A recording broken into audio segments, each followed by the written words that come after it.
La télésanté, l'un des enjeux majeurs de la médecine, du soin et de la prévention. Un champ d'action immense qui regroupe notamment la téléconsultation, la téléexpertise, mais aussi la télééducation.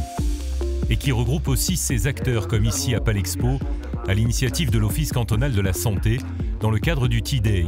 Objectif de ce rendez-vous, co-construire une vision de la télésanté pour le réseau de santé du canton de Genève à l'horizon 2030.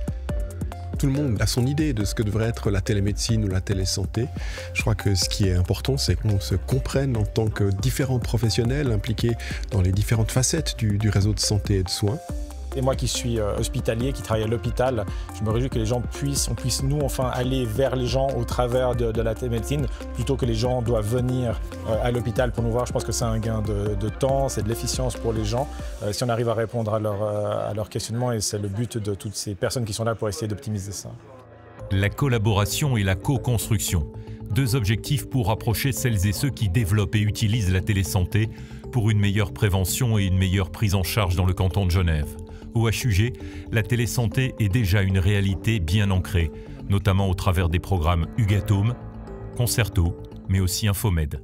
Infomed, un outil vraiment qui permet un accueil facilité aux urgences et aussi dans ce sens du réseau de soins d'orienter le patient au bon moment, au bon endroit, qu'on espère vraiment ouvrir de manière plus large vers le réseau. Ça, c'est clairement une réussite. On a aujourd'hui développé un portail patient qui s'appelle Concerto, qui vise plus particulièrement les patients des HUG, mais qui s'ouvre aussi de manière plus large. Et puis bien sûr Hugatome, qui permet de réaliser ces téléconsultations. C'est vraiment le lien de visioconsultation entre le patient et son soignant. Et son soignant, ça peut être un professionnel de santé ou également un médecin. Donc c'est pas uniquement le médecin et le patient. On apporte une granularité avec d'autres professionnels de santé. On peut répondre rapidement à un réel besoin du patient. Les patients sont satisfaits aussi de cette possibilité de pouvoir bénéficier de Hugatome s'ils n'ont pas de médecin, s'ils n'ont pas de voie d'entrée dans le système de santé.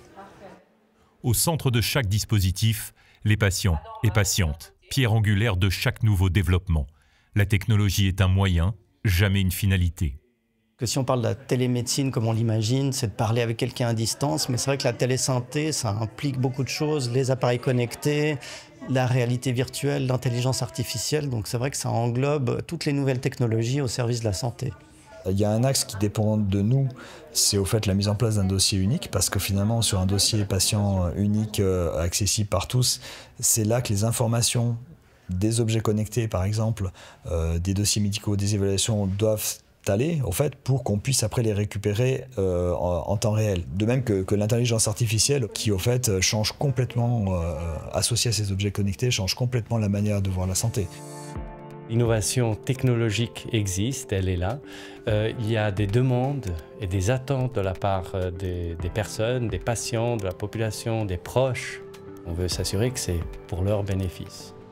De ce rendez-vous T-Day 2024, est née une volonté forte de poursuivre la collaboration entre différentes structures du réseau de soins, dont les HUG.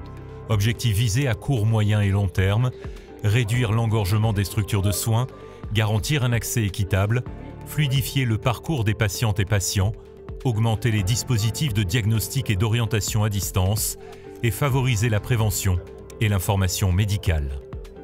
Ce qu'on aime dans le terme télésanté, c'est pour ça qu'on a un petit peu basculé dessus aujourd'hui, c'est qu'on englobe tout ce qui est prévention, promotion de la santé, suivi des diagnostics, donc il y a vraiment une envie d'être un peu plus holistique.